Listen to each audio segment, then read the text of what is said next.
What is going on, guys? It's Levi here with C250 Automotive, and today I will be working on a 2013 Mercedes-Benz C250.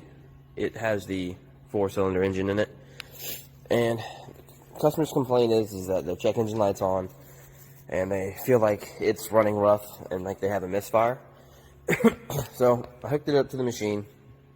I do have a cylinder 2 misfire. It is current and stored. Little background, customer stated that she had this code before and she had a gentleman in a different place go ahead and change the cylinder number 2 coil and all the spark plugs. That gentleman also stated that the spark plugs were not tight.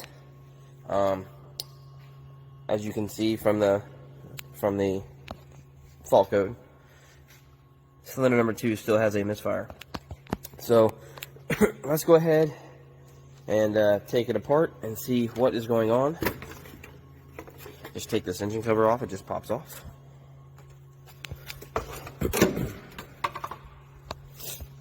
Okay, and as you can see, we have cylinders number 1, 2, which does look like it's been replaced, 3, and 4. So cylinder number 2, according to the customer, was changed with an O'Reilly's ignition coil. So what I'm going to do is I'm going to start the vehicle. I'm going to go to actual values. And by going to actual values, what that does is that will tell me where the misfire is. If I go to fault counter, it'll tell me how many times it's misfiring. And then from there, I can make a decision of whether or not I want to swap coils or if I want to swap spark plugs. So let me go ahead and get all that ready, and then I'll show you the process of taking the coils out and swapping. Alright guys, so I went ahead and got on actual values, and as you can see, the vehicle's not running. But it does show you right here how many times it will misfire. So let's go ahead and get this thing started and see what's going on.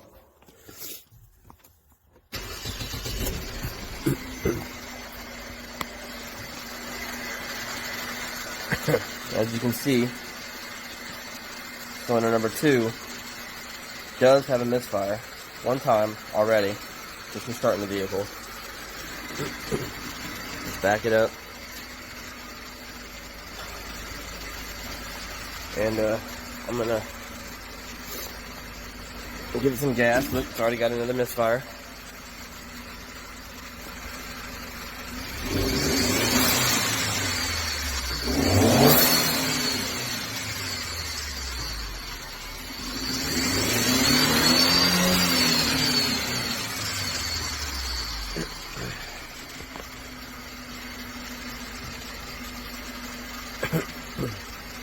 So far, only 2 misfires. That's not bad.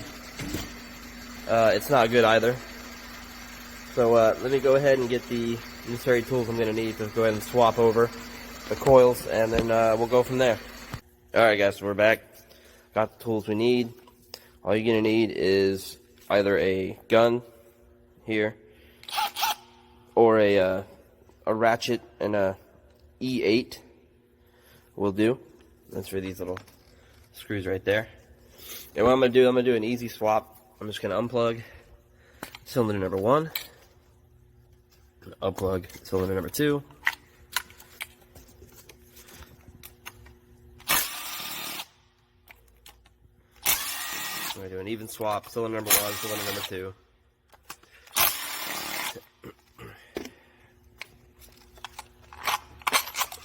As you can see, it just pops up. Cylinder number 1, cylinder number 2, pops up. Put cylinder number 2 where cylinder number 1 is. And while we have it up, let's go ahead and tighten this down first.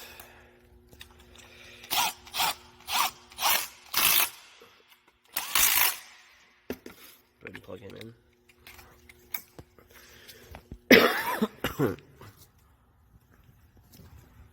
And while we have him out, I'm going to go ahead and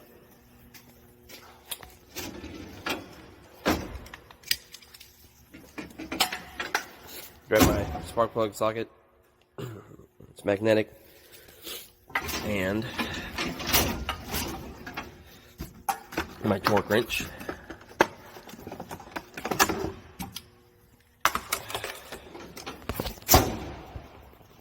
As well as an extension. We'll go with this one.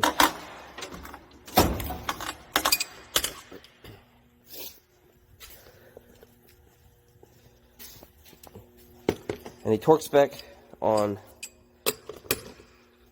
most every spark plug that Mercedes-Benz has is going to be 23 Newton meters. And so in foot-pounds, that is 16.9.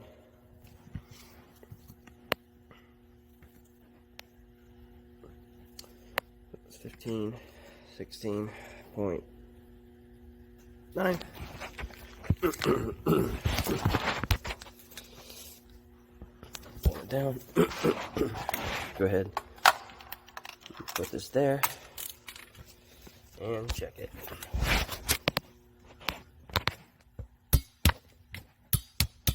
It was a little loose. Not too bad. Nothing that I would say, hey, that's the cause. Okay, I'm going to go ahead, put him back in.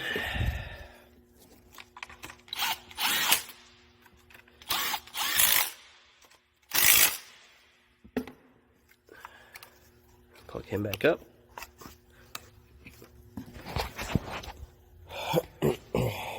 Go back to actual values.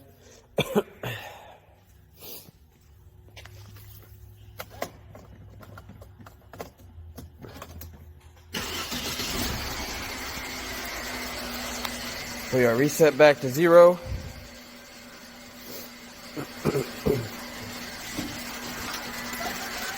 So far, so good. No misfires.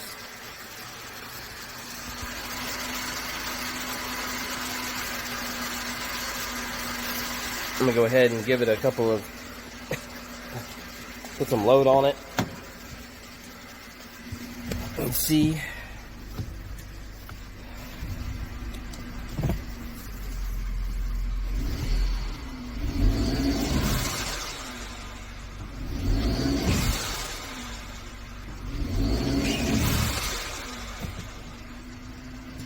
Go back in reverse.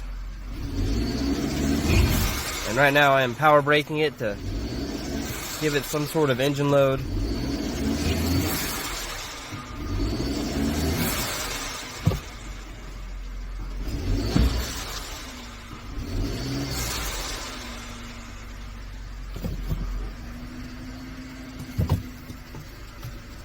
So far so good. It actually feels like it's running better. As you can see, no misfires.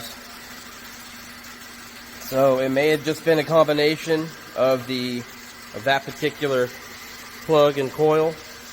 I will drive this thing some more and I will see if that is the cause. I will erase the faults and erase the faults. I'll put the car back together. I'll erase the faults. We'll go drive it around the block a couple of times. My customer is actually out of town for the weekend, so the fact that she is out of town, I will be able to drive this thing as the vehicle for the weekend, just to test and make sure everything's good. And if nothing else is bad, then you know that's good to go. So on that note, I'll get back to you as soon as I know if it's fixed or not. Okay guys, so the customer actually picked up a couple days ago, and prior to me giving her the car back, I drove it like I said I would a couple of times, and no issues, no check engine light, faults never came back, vehicle ran a lot better, no vibration or anything like that, no rough idle. So gave her the car back, and I let her drive it for a couple of days. I told her that, you know, for some reason something happened and it did decide to become a comeback, and it happened again, that she wouldn't be charged for any diag, and whatever I originally charged, which was only 1 hour of labor, Whatever I had originally charged would be actually forward over into the the new repair, but luckily nothing has happened, and so that's always a good thing. Like I figured it wouldn't. Typically, when you have a misfire like that, it wants to reoccur pretty close to the time, or like just after the repair. So we're all good there. And she wanted to let me know that she was very happy with the service that I did provide. Although it was very minor service, she was very happy. It did a lot for her because now her vehicle is running top notch again, and that's one less thing she has to worry about. So I'm gonna go ahead and wrap this video up, guys, and don't forget to like, share, and subscribe. Follow me on Instagram, Facebook, and as of right now, we only need 2 more subscribers till we hit that 50 mark, so I can do the Pocky one chip challenge with the Carolina Reaper Pepper tortilla chip. So please, guys, please like, share, subscribe. I just need 2 more to go. Thanks, guys.